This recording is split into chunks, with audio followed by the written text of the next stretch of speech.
এই মুহূর্তে হাইকোর্ট এলাকায় আছেন সহকর্মী কামরুল হাসান, সরাসরি যাব তার কাছে। কামরুল,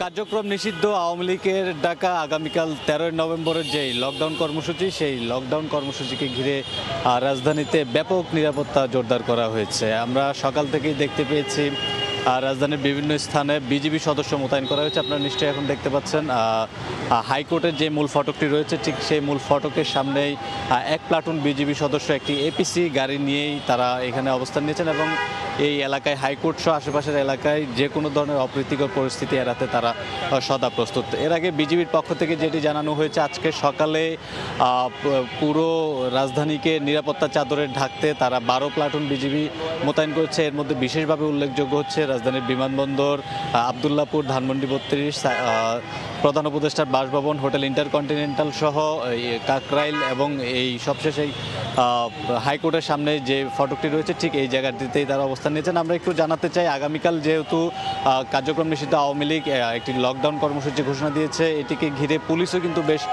নিরাপত্তা ব্যবস্থা জোরদার করেছে। আমরা বিভিন্ন স্থানে, রাজধানীর বিভিন্ন স্থানে দেখতে পেয়েছি পুলিশের পক্ষ থেকে বিভিন্ন জায়গায় চেকপোস্ট বসানো হয়েছে এবং সে সকল চেকপোস্টের সন্দেহভাজন কোনো গাড়ি কিংবা কোনো ব্যক্তি থাকলে তাদেরকে জিজ্ঞাসাবাদ করা হচ্ছে, তাদের পরিচয় জানার চেষ্টা করা হচ্ছে। সব কিছু মিলিয়ে বলা যায় যে পুলিশেরও কিন্তু ব্যাপক তৎপরতা রয়েছে এবং পুলিশের গণমাধ্যম শাখার উপপুলিশ কমিশনার যেটি আমাদেরকে জানিয়েছেন যে আগামীকাল যে লকডাউন ঘোষণা দিয়েছেন আওয়ামী লীগের পক্ষ থেকে দেওয়া হয়েছে, সেটিকে ঘিরে আসলে সাধারণ জনগণের আতঙ্কিত হওয়ার কোনো কারণ নেই।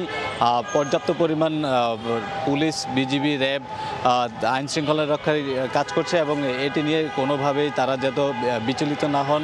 ইতিমধ্যেই কিন্তু সন্দেহভাজন আওয়ামী লীগ এবং এর অঙ্গ সংগঠনের প্রায় 44 জন নেতাকর্মীকে ঢাকা মহানগর গোয়েন্দা পুলিশ গ্রেফতার করেছে এবং তারা সর্বোত্তক নজরদারি অব্যাহত রেখেছে যে কোনোভাবে যাতে কোনোভাবেই এই যেই পরিস্থিতি আসলে সেটিকে তারা স্বাভাবিক রেখে মোকাবেলা করার চেষ্টা করছে। তো এই ছিল আমার কাছে রাজধানীর হাইকোর্ট থেকে সবশেষ তথ্য।